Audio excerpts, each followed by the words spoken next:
অনেক সময় আমরা কারোর নীরবতাকে তার দুর্বলতা ভেবে বসি। হতেই পারে সেই ব্যক্তি উত্তর দিতে চাইছেন না, হতে পারে অন্য কোনো কারণ আছে যা আমরা বুঝতেই পারছি না।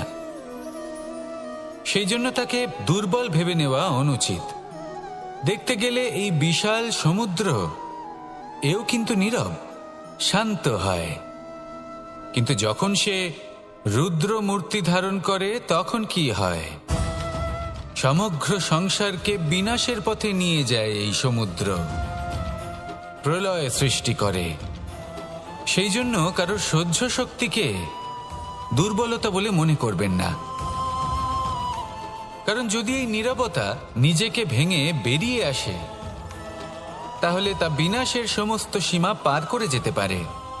তাই এই নীরবতাকে সবসময় বুঝুন, সবসময় একে সম্মান করতে শিখুন, আর আমার সাথে ভালোবেসে বলুন, রাধা রাধা। জীবন একবার একজন গুরু তার শিষ্যদের পরীক্ষা নিচ্ছিলেন। উনি ওনার প্রত্যেক শিষ্যকে একটি করে পাখি দিয়ে বললেন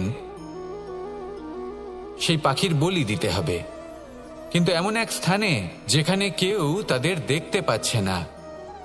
প্রত্যেক শিষ্য নিজের যাত্রা শুরু করল।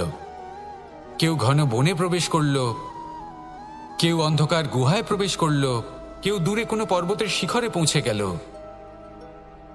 যে মুহূর্তে দেখলো তাদের কেউ দেখতে পাচ্ছে না, তারা সেই বলি দিতে চেষ্টা করল। যেই বলি দিতে গেল, সেই পাখি আলোর কিরণে পরিবর্তিত হলো এবং লুপ্ত হয়ে গেল। একজন শিষ্য ছিল যে আবার গুরুর কাছে ফিরে এলো।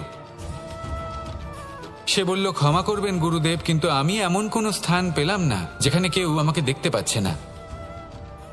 অন্য কেউ না দেখতে পেলেও আমি নিজে দেখতে পাচ্ছিলাম, আমার অন্তর্মন দেখতে পাচ্ছিল। সেই শিষ্য বুঝতে পেরেছিল যে পরমাত্মার দৃষ্টি সবসময় তাকে দেখতে পাচ্ছে, আর ও কখনো অনুচিত কর্ম করতে পারবে না। আর শুধুমাত্র এই কারণে সেই শিষ্যই সেই পরীক্ষায় উত্তীর্ণ হল।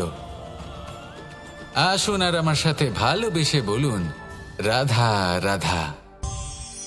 রাত্রে আমরা সুখ নিদ্রা লাভ করি, আমরা স্বপ্ন দেখি, ভবিষ্যতের পরিকল্পনা করি, খুব ভালো লাগে। সকালে যখন চোখ খুলি, নিদ্রা ভঙ্গ হয়, স্বপ্ন সেইখানেই ভেঙে যায়, আর তারপর আমরা আমাদের রোজকার জীবন যাপন করি। স্বপ্ন হয়তো মানুষ রাতের বেলায় দেখেন, কিন্তু সেটাকে সার্থক দিনের বেলাতেই করতে হয়।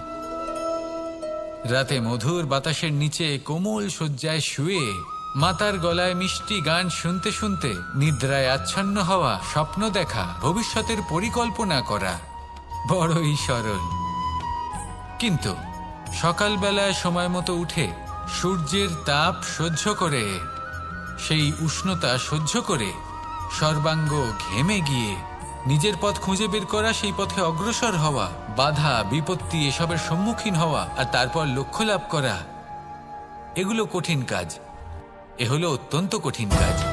যদি আপনি চান যে স্বপ্ন আপনি দেখেছেন তা সত্যি হোক, তাহলে দিনের বেলায় আপনাকে বেরিয়ে কর্ম করতেই হবে, পরিশ্রম করতেই হবে।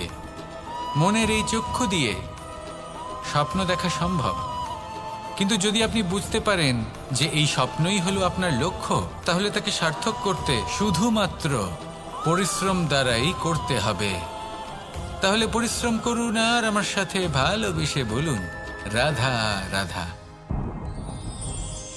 যত শক্তিশালী এই মন, তত শক্তিশালী এই শরীরও। এই যে আমাদের শরীর, এটা আসলে কি? এ হলো একটা রথের মতো। আর একটা রথ ততক্ষণ চলতে পারবে না যতক্ষণ না তাকে কোনো সারথি চালাবে। এই মন হলো শরীরের সারথি। এবার ভাবুন, যদি এই সারথি শক্তিহীন হয়, দুর্বল হয়, তাহলে এই রথের কি হবে? এটা উচিত পথে চলতে পারবে না, উচিত গতিতে চলতে পারবে না, মন মতো স্থানে এটা পৌঁছতেও পারবে না। সেই জন্য মনের শক্তি অত্যন্ত প্রয়োজনীয়। এবার মনের শক্তি আমরা কোথা থেকে লাভ করি? দৃঢ়তার শক্তি থেকে। এবার এই শক্তি আমরা কিভাবে বাড়াতে পারি?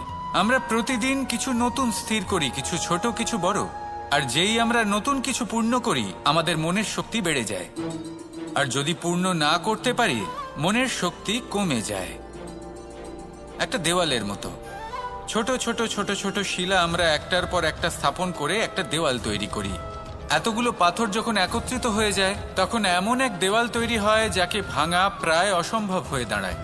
সেরকমই হয় মন এবং দৃঢ়তা। ছোট ছোট কাজ করে নিজের লক্ষ্য পূর্ণ করুন। এই লক্ষ্য যদি পূর্ণ হয়, তবে মনের শক্তি বাড়বে। কিছুটা এইভাবে যে যত বড়ই বিপদ আসুক না কেন, সেই বিপদ নিজে হার মেনে নেবে, কিন্তু আপনার মন ততটাই শক্তিশালী থাকবে।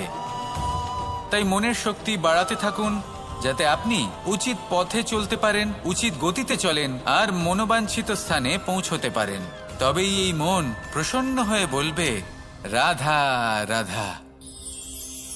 আজ আমরা দুই ধরনের ব্যক্তির বিষয়ে কথা বলবো। প্রথম জন হলেন যে প্রয়োজনের থেকে অনেক বেশি পরিমাণ ধন উপার্জন করে থাকেন। তার কাছে ততটা ধন থাকে যতটা তার প্রয়োজনও নেই। তারপরেও আরও ধন উপার্জন করতে চেষ্টা করতে থাকেন। সকল সম্ভব চেষ্টা করেন, সকল সম্ভব কর্ম করেন, তা সে উচিত কর্ম হোক বা অনুচিত, তাতে তাদের কিছুই যায় আসে না। তারা শুধুই এই সংসারের সকল সুখ ভোগ করতে চান, সকল স্বাচ্ছন্দ্য লাভ করতে চান। আজীবন তারা প্রচেষ্টাই করতে থাকেন। এবার এই করতে গিয়ে তারা ভারাক্রান্ত হয়ে সমস্যার সম্মুখীন হন। এনাদের সমগ্র জীবন এই চেষ্টাতেই চলে যায়, জীবন যাপন করার বদলে।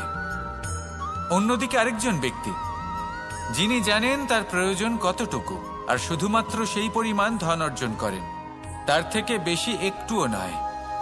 উনি যদি দুবেলা খেতে পান, মাথা গোজার ঠাঁই পেয়ে যান, সেটাই পর্যাপ্ত।